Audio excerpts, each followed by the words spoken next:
So welcome guys to my channel. आज मैं आपको सिखाऊंगी कि कैसे मैथ्स के सम सॉल्व करते हैं, मतलब परसेंटेज। बेसिकली आज का टॉपिक है परसेंटेज।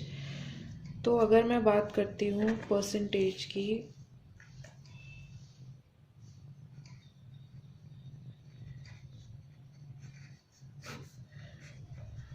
यही बोलते हैं परसेंटेज को, है ना। तो अगर मैं बात करूँ परसेंटेज की, तो सबसे पहले आपको पता होना चाहिए कि बेसिकली परसेंटेजेस में होता क्या क्या है। मतलब आपको परसेंटेज याद करनी है। सपोज अगर मैं हाफ की बात करूँ तो हाफ कितना परसेंटेज होगा? हाफ आपका 50% होगा, ठीक है। ऐसी अगर मैं बात करूँ 1/3 की, तो 1/3 आपका कितना होगा? 33.33%, है ना। यही होगा। तो पॉइंट्स में अगर आपको करना है तो यही होगा। फिर अगर मैं बात करूँ 1/4 की, तो 1/4 आपका होगा 25%। ये बेसिकली मैं आपको आउट ऑफ 100 बता रही हूँ। मतलब इसका ये बेसिकली मतलब ये है कि मैं हाफ को इंटू 100 कर रही हूँ, हाफ ऑफ अ परसेंट ऐसे बता रही हूँ आपको। तो ये आपका क्या है? 50 है, 50% है, ठीक है। ऐसी अगर मैं 1/5 की बात करूँ तो वो क्या आएगा? 20%। 1/6 की बात करूँ तो वो आपका आएगा 16.16 ऑफ परसेंट, है ना। 1/7 की बात करूँ तो क्या आएगा? बहुत लोग सोचने में लग जाएंगे। आपको ये सोचना नहीं है ना, आपको करके देखना है। आपको इनकी वैल्यूज़ जो है वो पता होनी चाहिए। इनकी वैल्यू जो है वो आपको याद करनी है, ताकि आपको बाद में जाके डिफ़िकल्टी ना हो। ऐसी अगर मैं 1/8 की बात करूँ तो वो आएगा आपका 12.5%। 1/9 की बात करूँ तो आएगा 11.11%, ठीक है। अगर मैं 1/10 की बात करूँ तो आपको आएगा 10%। 1/11 की बात करूँ तो आपका आएगा 9.09%। ये वैल्यूज़ मुझे याद है। क्यों? क्योंकि मैंने अपने टाइम पे, पेपर के टाइम पे ये वैल्यू जो है वो याद करी हुई है। ऐसे ही आपको भी ये वैल्यू जो है वो याद करनी है, ताकि आपको वहाँ पे पेपर में आपका टाइम बचे। ये छोटी छोटी कैलकुलेशंस आपको ना करनी पड़े पेपर में। वैसे तो ये बहुत आसान है, आप अगर डिवाइड कर लोगे 100/11 को तो आपका यही आएगा। लेकिन वहाँ पे अगर आपको टाइम सेव करना है तो आपको इनकी वैल्यूज़ पता होनी चाहिए। ऐसी 1/12 आता है, इसका आएगा आपका 8.33%। फिर आपका आता है 2/3। 2/3 आपका क्या आएगा? 66.66%। याद कर लो, 1/3 क्या था? 33.33। ऊपर एक 2 आ जाएगा तो इसको मल्टीप्लाई बाय 2 कर दोगे तो ये आपका आ जाएगा 66.66%, ठीक है। ऐसे ही अगर आप 3/4 की बात करो तो ये तो सबको पता है 75%, ठीक है। 2/5 की बात करो तो ये भी सबको पता है 40%। फिर अगर मैं बात करूँ 4/5 इज इक्वल्स टू 80%, ठीक है। ये वैल्यूज आपको पता होनी चाहिए ताकि आपको बाद में जाके आसानी हो। अगर सपोज मैं आपको क्वेश्चन देती हूँ, लेट सपोज मैं आपको क्वेश्चन देती हूँ दैट 16.66% ऑफ 12,000, तो आप क्या करोगे? पहले इसको नॉर्मल में डिवाइड करोगे ना, पहले इसको डिवीजन में लेकर आओगे, फ्रैक्शन में लेकर आओगे, तब जाके इससे करोगे। तो अगर आपको इसका आंसर पहले ही पता है, 16.66 का जो है, सॉरी 16 है ये, 16 का जो है वो क्या होता है? 1/6 होता है। पता है आपको, यहाँ पे है, ये दे रखा है। तो 1/6 इंटू 12,000, ये आपका सीधा क्या आ जाएगा? 2000। आपको पूरी कैलकुलेशन करने की ज़रूरत ही नहीं है। आपको जब उसका पता है कि ये वैल्यू जो है इज इक्वल टू फ्रैक्शंस में ये वैल्यू होती है, तो आप सीधा कर लोगे। ऐसे अगर आपको मैं बोलूँ 9.09% ऑफ 11,000, तो आप क्या करोगे? आप इसको, अगर आपको ये वैल्यूज़ नहीं पता होंगी तो आप इसको पूरा सॉल्व करने लग जाओगे। लेकिन अगर मैं आपको बोलूँ मुझे पता है वैल्यू 1/11 है इसकी वैल्यू, इंटू 1000, तो ये क्या आ जाएगा? आप सॉरी 11,000, तो इसका आंसर आ गया आपका 1000। आपको सॉल्व करने की आगे ज़रूरत ही नहीं पड़ी, आपको वैल्यू ही पता है इसकी। तो ये फ़ायदा होता है शॉर्टकट मैथ्स का, ठीक है। ये आपका फ़ायदा होता है। अब अगर मैं बात करूँ, एक एक बहुत अच्छा फॉर्मूला है ये है आपका 25, एक एग्जाम्पल देके मैं आपको फॉर्मूला बता रही हूँ। 25% मोर ऑफ मोर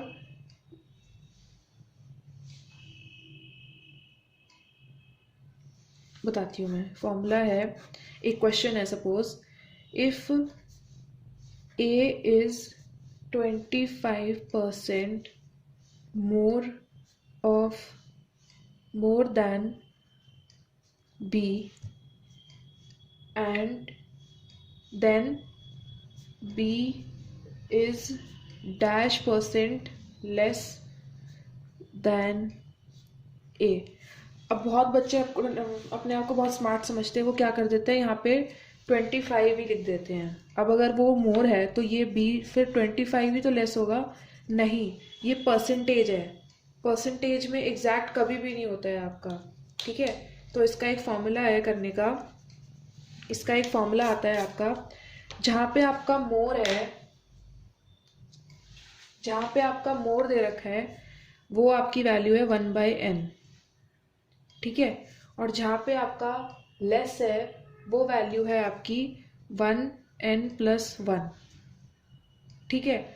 तो इसकी वैल्यू से क्या आ रहा है, 25% मोर मतलब 1/n का मतलब होता है आपका, यहाँ पे जो n है वो फ्रैक्शन में है, तो 25% की फ्रैक्शन क्या है, 25% की फ्रैक्शन ये रही आपकी 1/4 है।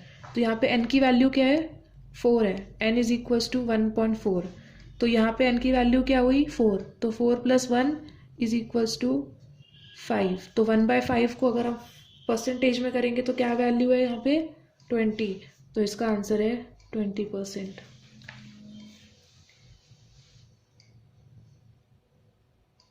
ये आपका फॉर्मूला है इस क्वेश्चन, ऐसे टाइप के क्वेश्चन को करने का। तो ये आपकी एक परसेंटेज आ गई। अब मैं आपको ऐसे, अब अगर मैं आपको बोलूँ सपोज कि आपके जो परसेंटेज में एक और तरीका है निकालने का कि रिडक्शन हो रहा है इंक्रीज हो रहा है, तो अगर मैं आपको बोलूँ रिडक्शन ऑफ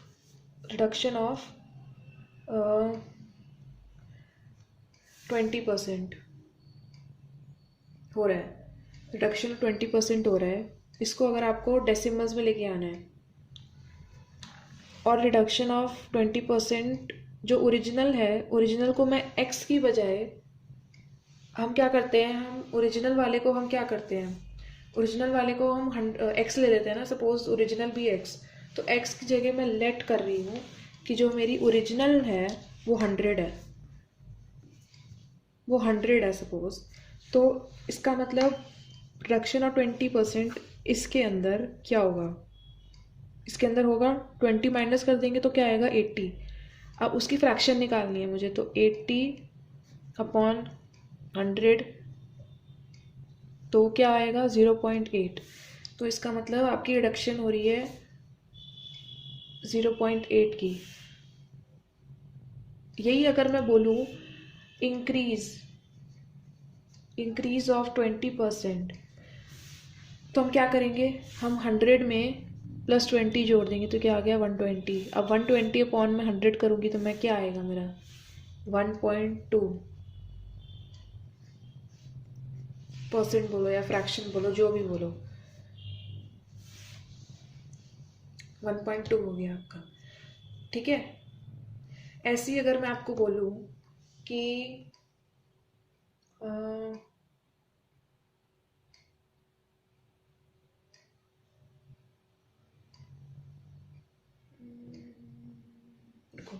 मैं आपको बोलूँ सपोज एक ए है और एक ये बी है, ठीक है।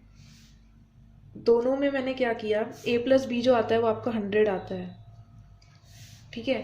तो मैंने क्या किया, ए में मैंने 20% इंक्रीज किया, बी में मैंने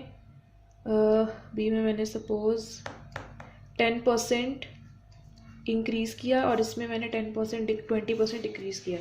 तो इससे आपकी वैल्यू क्या आएगी, 0.8, और इससे क्या वैल्यू आएगी आपकी, इंक्रीज हो रहा है तो 1.1। तो अब इसको और इसको आप मल्टीप्लाई करोगे तो क्या आपका आंसर आएगा, 0.12 80.8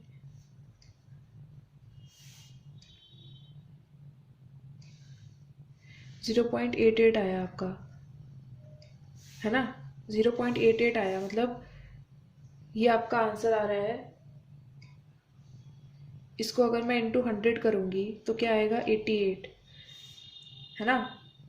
तो 88 मतलब, तो हमें फाइंड करना है कि हमारा जो आंसर है उसमें कितना इंक्रीज या कितना डिक्रीज हुआ है। तो आंसर हमारा क्या था, 100 था ना, 100 था, तो 100 माइनस 88 जो है वो हमारा क्या आ गया, क्या आया, 12 आया। तो 12 का हमारा डिक्रीज हुआ है,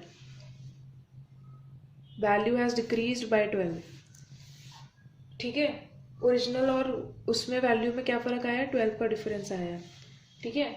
ऐसे ही आपको समझ आ सकते हैं। अब इसका एक शॉर्टकट भी बता देती हूँ मैं आपको। अगर वो आपको बोले कि ए में इंक्रीज है और बी की परसेंटेज में भी इंक्रीज है, ये बेसिकली क्या होता है, सपोज आप किसी शॉप पे जाते हो तो वो आपको क्या बोलते हैं, वो आपको बोलते हैं 50% प्लस 20% या प्लस कुछ भी बोलते हैं आपको, का इंक्रीज है, मतलब का डिस्काउंट दे रहे हैं वो आपको, ठीक है, का डिस्काउंट दे रहे हैं वो आपको, ठीक है। तो इसका मतलब ये नहीं होता कि वो आपको 70% का डिस्काउंट दे रहे हैं। अभी मैं आपको बताती हूँ कि इनको टोटल करने के बाद आपकी कितनी परसेंटेज आती है। दोनों इंक्रीज हो रही है परसेंटेज, ठीक है, दोनों परसेंटेज इंक्रीज हो रही है।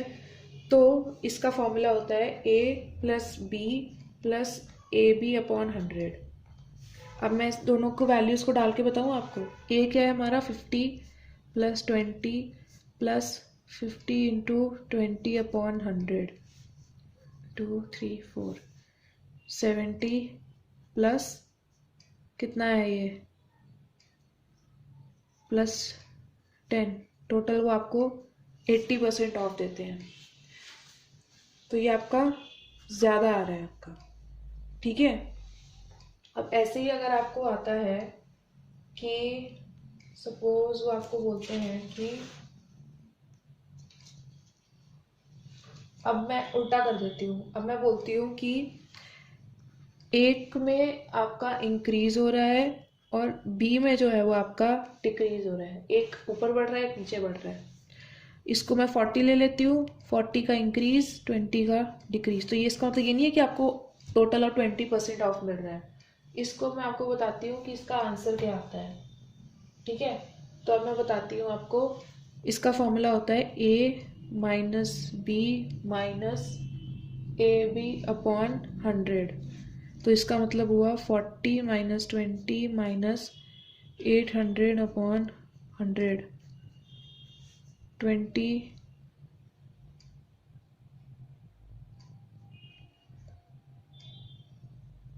माइनस 8, 12% ऑफ दे रहे हैं वो आपको, ठीक है। वो आपको क्या दे रहे हैं, 12% ऑफ दे रहे हैं वो आपको बस, ठीक है, ना कि 20%, 12% ऑफ दे रहे हैं वो आपको। ऐसे ही एक और फॉर्मूला है, अगर दोनों ही माइनस है सपोज, तो उसका फॉर्मूला आपका हो जाएगा ए अगर डिक्रीज हो रहा है और बी भी अगर डिक्रीज हो रहा है तो उसका फॉर्मूला होएगा minus of A minus of B plus AB upon 100। तो इनको अगर मैं आपको बॉक्स में डाल के दे देती हूँ तो ये आपको ऐसे आ गया आपका ये फॉर्मूला, ठीक है। अगर आपको प्लीज़ ये टॉपिक अच्छा लगा है, आपको कुछ भी समझ में आया है इससे रिलेटेड, तो प्लीज़ मेरे चैनल को सब्सक्राइब कीजिएगा और बेल आइकन को दबाइएगा। Thank you.